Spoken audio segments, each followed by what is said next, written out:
আপনারা দেখছেন channel I.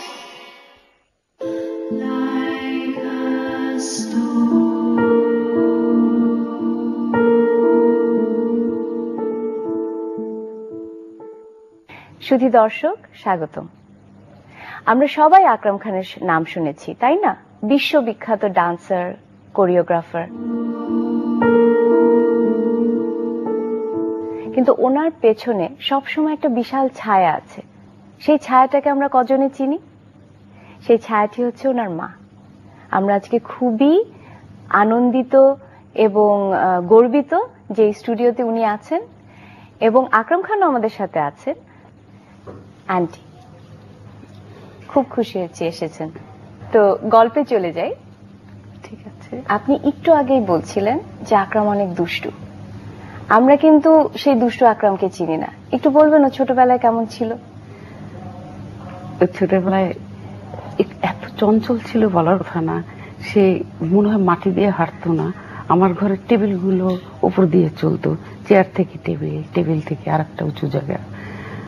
তখন আমাকে একজন বলল, এত চঞ্চল, তুমি ওকে কেমন করে সামলাবে?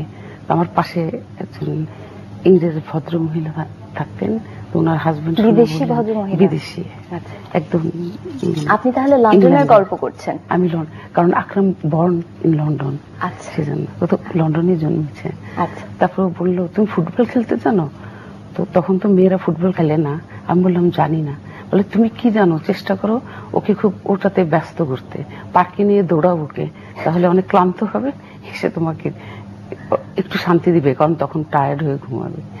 তো আমি ভাবলাম, না ফুটবল খেলতে জানি, না পার্ক অনেক দূরে আমি যেতে পারবো, ঠিক আছে আমি একটু একটু নাচ জানি, ওকে আমি একটু একটু করে নাচ শেখাতে শুরু করলাম। তো যেহেতু লাফায়, তো নাচটা ওর কাছে লাফানোরই বিষয়বস্তু ছিল। তারপর দেখলাম ও আসলে খুব ওইটার প্রতি ইন্টারেস্টেড হয়ে গেল, মানে ওর ভালো লাগলো। মানে ওর এনার্জি, যেটা এনার্জিটা আপনি তখন নাচের দিকে দিয়ে দিলাম। Do you have memories of that? Of your first lessons with your mom? No, not at all, no. What do you remember? I remember I do remember some things, like amake makeup সাজাইতো. I used to hate it. Lipstick লাগাইতো. Because that's the tradition, you know, yes. you have to look bright.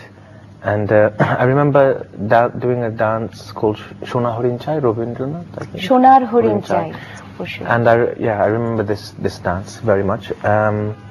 But I mean, খুব দুষ্টু ছিলাম, definitely. This I can agree. I remember running a lot, having a lot of accidents. I couldn't sit in front of books. I couldn't be still. খুব অসুবিধা ছিল বই পড়তে। At the press conference, Akram was mentioning how his father wanted him to be a mathematician. আমার grandfather, Ammar Abba, right. Mathematical genius. So he was 2 times gold medalist. So there was this, you know, a lot of people knew about it. I always felt like people in the community were expecting me to be maybe like a mathematical genius. And when I was young, the only active memory of being disillusioned was that I used to count.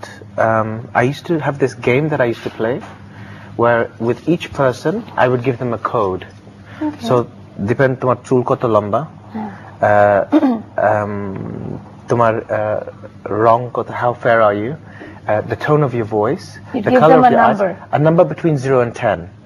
To the point, I mean, I was so good at it, there was a point where I could look at someone and I could say 3, 5, 8, 9, 2, 3, 4, 5, like a phone number.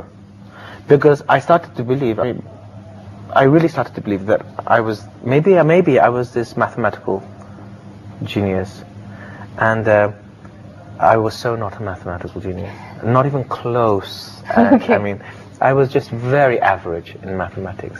But it's amazing because the expectation was, that people were hoping that maybe I was going to be good at maths.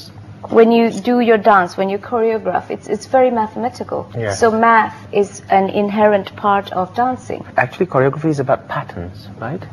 You're constructing patterns. So I love patterns in human being. I love to watch characteristics and the patterns in nature.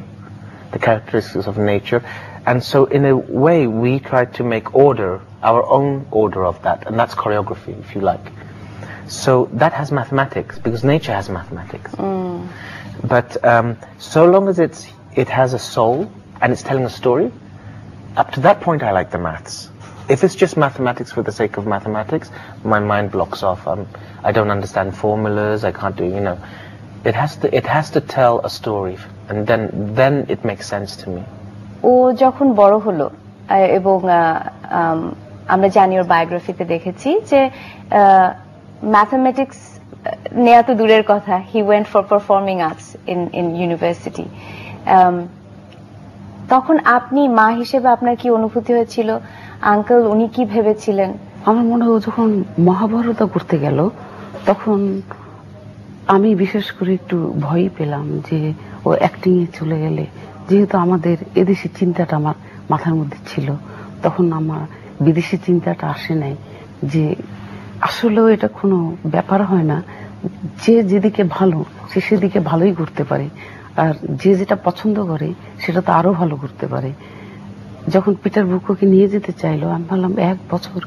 দর্শকদের একটু বলে নি, আকরাম যখন 13 বছর বয়স ছিল ওনার, তখন ওনাকে বিখ্যাত থিয়েটার ডাইরেক্টর পিটার ব্রুক লন্ডনের উনি আমন্ত্রণ জানিয়েছিলেন মহাভারত যে এপিক একটা হয়েছিল, বিশাল বড় একটা সিরিজ হয়েছিল, ওটাতে চরিত্র করার জন্য। কোন চরিত্রটা আন্টি? প্রথমে একটা ছোট্ট ছেলের চরিত্রে অভিনয় করেছিল আকরাম, যে আসলে সমস্ত গল্পটা শুনছে like a flashback. আচ্ছা, আকরামকে এটা 1.5 বছরের মতো একটা টুরিং এর ব্যবস্থা ছিল, 2 বছরের মতো। তো আমি ভাবলাম 2 বছর ওর লেখাপড়ার কি হবে? তাই অবভিয়াসলি একটা মা হিসাবে আমার তো এটা মনেই হয়েছিল যে লেখাপড়া করতে হবে, অ্যাটলিস্ট একটা গ্রাজুয়েশন তো লাগবেই, এরকম চিন্তা। তখন আমি স্কুলে কাজ করতাম, আমার হেড টিচার থেকে সবাই পিটার ব্রুককে চেনে, সমস্ত স্টাফরা আমাকে বলা শুরু করলো এটা যদি আমরা চান্স পেতাম, আমাদের ছেলে মেয়েরা চান্স পেত, আমাদের তো কোনো কথাই ছিল না, একেবারে দিয়ে দিতাম। পিটার ব্রুক যদি সারা জীবনের জন্য চাইতো আমরা দিয়ে দিতাম। মানে ওরা আমাকে এত বলা শুরু করলো, তখন আমি চিন্তা ভাবনা করলাম ওর বাবার বোধহয় এতটা চিন্তা ছিল না, ও বোধহয় ভাবলো পিটার ব্রুকের মতো লোক নিতে চাচ্ছে, আচ্ছা ঠিক আছে। মা হিসেবে যেটা হয় যে হ্যাঁ ও যেটা বললো যে ম্যাথমেটিশিয়ান হবে বা ডাক্তার হবে বা ইঞ্জিনিয়ার হবে, আপনি একটি বাঙালি মেয়ে, আপনি আপনার ছেলেকে, আমার শুধু মনে হয়েছে আমার ছেলে একটা খুব ভালো চাকরি করবে, আমার বাবার মতো একটা প্রফেসর হবে, আর আমার বুকে জড়িয়ে থাকবে। আপনার বুকে জড়িয়ে থাকবে। আপনার কি মনে হয় ওই খ্যাতিটা আপনার কাছ থেকে ওকে কিছুটা দূরে নিয়ে গেছে? তাতে আমি মোটে দুঃখিত না এখন, কারণ ওর যত বইয়ের প্রকাশ করছে আনন্দটা আর সবার আনন্দের মধ্যে আমার কাছে এসে পৌঁছাচ্ছে, সবাই ওকে দেখছে, ওকে ভালোবাসছে, আমারও ভালো লাগছে। How do you feel far away from your parents, or do you feel close? Or I feel closer. You feel closer? Yeah. How is that? Because physically you're all over the world. Yeah. আমরা যখন ছোট, আব্বা আম্মা is আব্বা আম্মা, you know, they look after you. What is very beautiful is this transformation is happening as you get older. You start to take care of your parents, and so when you are the smaller one and somebody's taking care of you, you don't really care so much about the ones who are taking care of you. You want to just live life. But when it changes, suddenly, you know, ma pani khailo kina, oshud khailo kina, you start to, you become like your parents. You become a parent. And in a way, it's a very beautiful relationship, this transformation. And so, yes, I'm far away from them because I'm always on tour. And I feel every second counts, you know? With them? With them. That's right. Because you never know what can happen. আকরাম, আরেকটি প্রশ্ন। আমরা সবাই জানি, এবং আসলে বাংলাদেশে বসে যখন আমরা অলিম্পিক 2012 দেখলাম, আমরা অনেক প্রাউড ফিল করেছি, বিকজ অলিম্পিক সেরেমনির যে ওপেনিং সেরেমনিটা, এটা একটা বিশাল একটা ব্যাপার, এবং সেখানে একটা সত্যিকার অর্থে একটা পারফরমেন্স পিস যেটা ছিল, সেটা একটাই ছিল, এবং সেটা ছিল your own piece, Akram Khan Company's piece. Just tell us how that happened and why you agreed to do it. Danny Boyle, the director of Slumdog Millionaire, and he's directed many films, Trainspotting. He was invited to direct the whole opening ceremony. So he had seen a show, I mean, a show called Sadler's Wells Theatre, London, called Vertical Road, and it's quite a spiritual piece. Or it's based on spirituality, and he liked it very much, and so he invited us for discussions, and he said, would you like to choreograph something at the Olympics? And I said, well, of course, because it's such an honor to be part of Britain, and also to be Bangladeshi British, or British Bangladeshi, and what an opportunity, because 2 billion people or so will get to see this work. So at the same time I was terrified, because you can, if you get it wrong, like if you slip, then 2 billion people will remember. 2 billion? And more will remember you slip. And if you get it right, then 2 billion people will remember you getting it right. But what's always very important for me, before I say yes or no, my decision is made on what the subject is. And he said one word, he said mortality. He wanted me to present something about that. And the very fact that he wanted it just before the athletes come and walk, because athletes are looked at like gods, you know, like they're the heroes, they're the superpower. And yet he wanted to remind everyone, just before the athletes do their walk from all the different countries, that we will all return back to the earth one day. We are all powerful one moment, but we will all return back to the earth. I found that idea very sacred, and so I said yes. So it was a very interesting process, and I learned a lot from it. You mentioned, somebody asked you something, and you said, when I think of Bangladesh, for me Bangladesh is my parents. Would you tell us a little bit more what you meant by that? The stories of Bangladesh is through the memories that have been captured in my parents' mind, you know. Amar abba amma jokhon London esche, they brought with them the photograph of what Bangladesh was when they left Bangladesh. They knew they were going to leave Bangladesh, they wanted a different future, so they brought that image of Bangladesh with them. So it was around the 70s. So they fed that to my sister and me, because they felt that Bangladesh, they had been through such a struggle, so many people had lost so many family members and friends, just to find independence. They wanted that culture, their culture. So you mean Mukti Juddho? Yes. Your family took part, auntie's family took part in Mukti Juddho? Abbar, Chacha, my father's brother. They were Mukti Juddha? Yes. They wanted us to, I think language was very important, Bangla. So it was very important for them to see that everything that they fought for wouldn't disappear through their children. And so I grew up learning Bangla and listening to stories of Bangladesh. But what's really interesting is when my parents go back now, 30, 40 years on, what's very difficult from my parents' generation is Bangladesh is not what Bangladesh was 40 years ago. But in London, the Bangladeshi community, that generation, keep very strongly, like in a time capsule, how Bangladesh was in the 70s. So the values, the behavior, the mannerisms, the culture itself. Today Bangladesh is more MTV compared to the 70s, of course, right? When I say MTV, meaning it's more futuristic, it's developed in different ways. There's much more technology, it's very interconnected.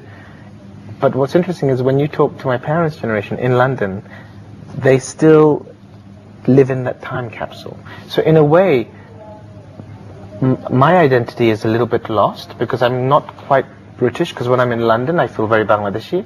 When I'm in Bangladesh I feel quite British.